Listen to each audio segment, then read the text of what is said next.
You're tuned into Human by AI with Ashish Garg. Real, unscripted conversations about how humans and AI are shaping the future of community finance. Grab your favorite drink and let's dive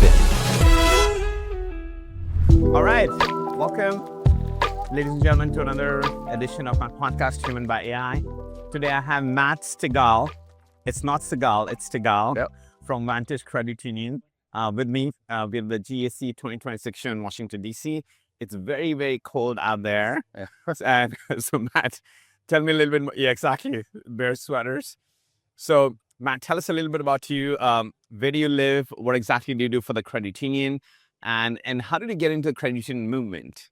Sure. So I work for Vantage Credit Union. We serve the greater St. Louis area. We're just over $1 billion in assets. I'm the AVP of Credit Resolution and Recovery. I started in the credit union as a part-time collector at night and was working part-time at the credit union right after the 08-09 recession and went full-time, kind of worked my way up from there. And I lead a team of 12 other individuals that contribute to the success of the credit union by helping our members through tough times. And my wife was actually a member of the credit union before I became an employee. I see. So we've kept our membership ever since. And it's just been a great thing for me to be able to be impactful to our members and help them stay a member even in tough times. And that's what's really attracted me to the credit union movement and the sense of community and volunteerism and being a part of the community locally.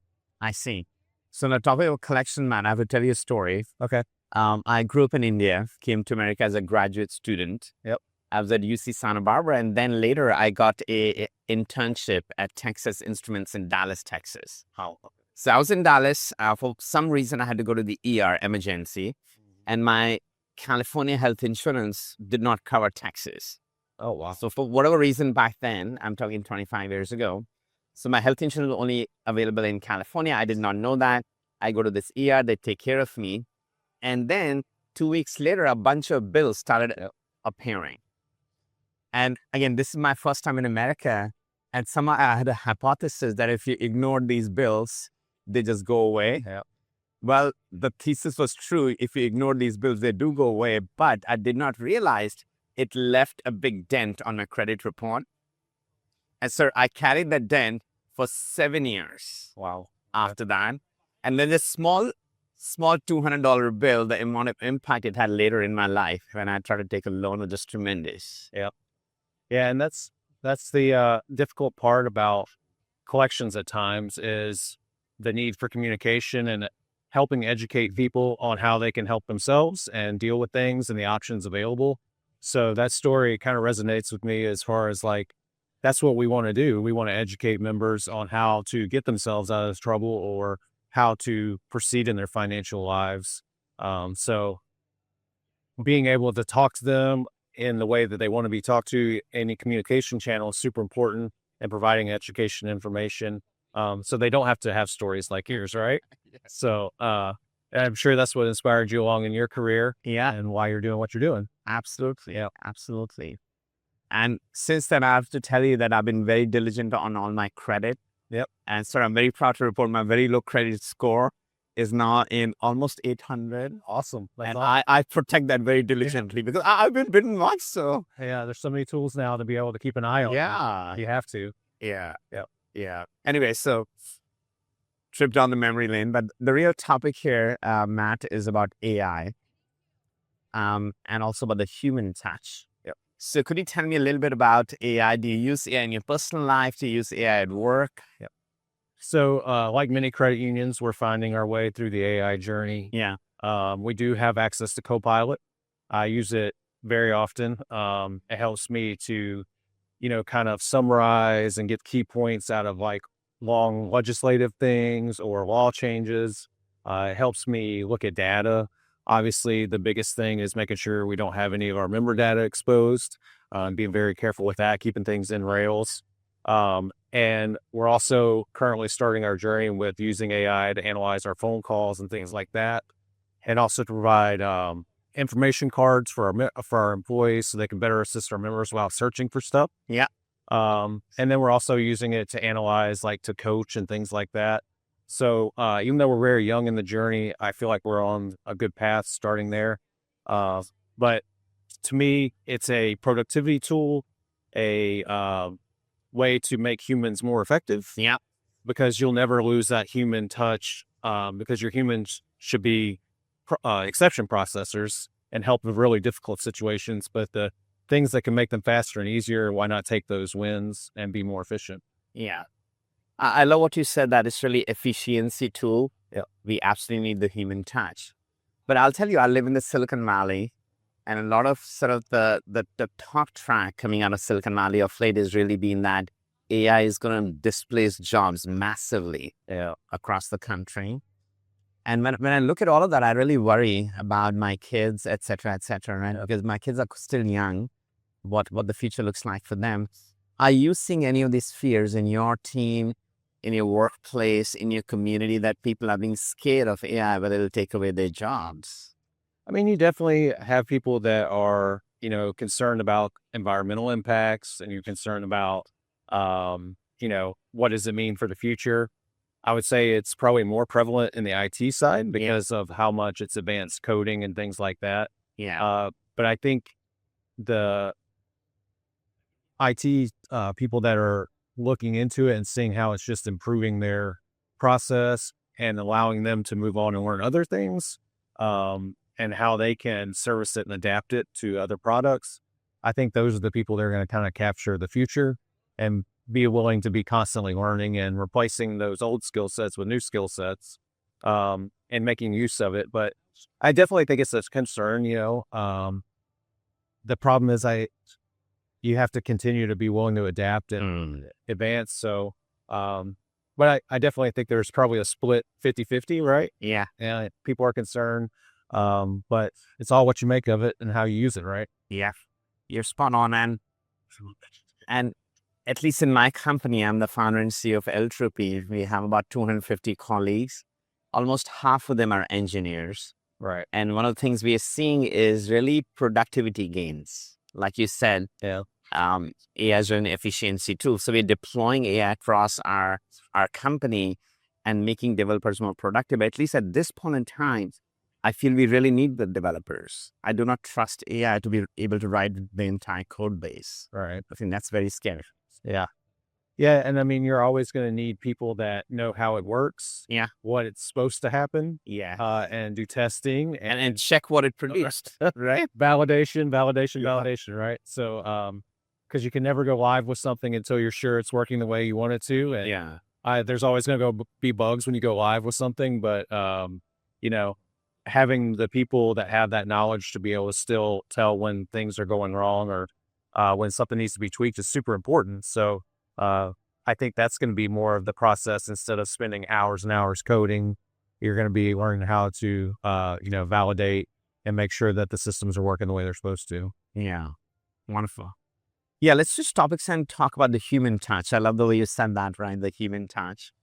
So when it comes to the human touch, but I know collections is an area which is very sensitive. Yeah. And believe it or not, like I told you the story, right? I was once in collections by myself, right? Being collected upon. It's not an easy area. Right. So what difference does human touch make in that particular area?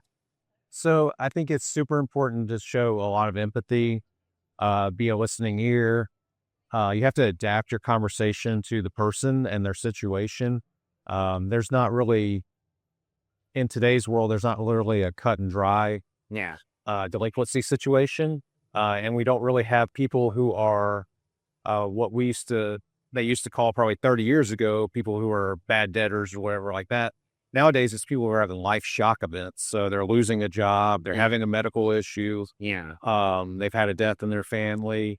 They have a unique situation that's going on. So to be able to listen and adapt and show empathy for those situations, you may not have ever been through it where you can show, that, you can identify, but if you say, I can't imagine how that must feel or what you're going through, here's what we can do to help you. That's where the human touch comes in. The easy things like sending a message to pay or to make a promise to pay at midnight or whatever, those things can be done by a computer or AI. But you still need the human to work through those difficult situations and create that member connection that makes them a member for life and a member advocate for your credit union. Yeah. I I really like the framework around what you're saying, that it's really about these shock events in life that do happen to all of us. You never prepare for it. It just comes out of left field. Yep. And that's when people get into financial trouble. So, Matt, when people are going through these shock events, why can not AI talk to the human and resolve it? Why do you really need the human touch? There's probably basic, what's my account balance, all that stuff could probably happen with AI. And you have chatbots and all that, and I'm a proponent of those kind of things. But then there's times where, maybe having a human walk you through the 10 different options that are available for like a loan modification or some kind of hardship. While I'm not saying it's not impossible or impossible, sometimes it just helps to have that connection and make sure that, those are your true exception processors, your people dealing with the most difficult situations, and showing that human touch. Yeah. But I think it can all be done in combination with those things. Yeah. And connection. Yeah. When you say connection, what does that really mean? Like connection between a human and a human. What is that connection really? I think it's a way of showing that we're all in it together, in a world where things are getting so fragmented and people are getting separated. To be able to connect and say, I'm here with you. This is a terrible situation you're going through. We're going to get you through it, at least on this part. So this is one less thing on your list of things that you're having to deal with and that are keeping you up at night. I think that's super important to today's world. And technology can actually make us more connected. And then you have those opportunities to do that. Yeah. You know what I mean? Like, especially that we're in this fragmented world. Yeah. It's very difficult. Yeah. Well, Super difficult. Yeah. Yeah. Beautiful. And man, I have young kids. My son is 13 years old. My daughter is 10. Yeah. Both of them are in school. And I wonder at times how life is going to be when these kids grow up and go into the future and are looking for jobs, because the advancements that we're seeing in AI. Yeah. So from your vantage point, pun intended, if you had to give any advice to my kids, that what is it that they should be learning in school and in college? What would you say are those skills? Yeah. So my son is 16, so he's right in the thick of it as well, starting to think about school and things like that. So it's a difficult question right now, right? Yeah. So I think it's important to be knowledgeable and at least have some type of study in technology and AI and things like that. I think it's important to be open to what's going on in the banking world and be knowledgeable of that. But I think, healthcare is going to be a big thing still. Financial services are always going to be a big thing, even if they change and evolve and things like that. And then, of course, you have your specialized fields. Those are never going to go away. And then education, I think, is also very important. So we need our teachers. Yeah. And we need, we're originally an education-based credit union, so we have a deep connection to that. Educators are super important to build and be able to adapt and lead the future of our world in the direction of knowing technology and how it's advancing and teaching and understanding the right things to our kids. Yeah. Wonderful. Yep. Wonderful. Thank you so much, man. I hope you're enjoying the show. Yes. Thanks for having me. Such a pleasure to have you here. Yep. And I look forward to seeing you again. This is a very fast evolving field. Yes. So I'm sure all of us are going to learn and adapt. All right. Thank you for everything that you do. All right. Thank you. Such a pleasure. Great to meet you. Wonderful.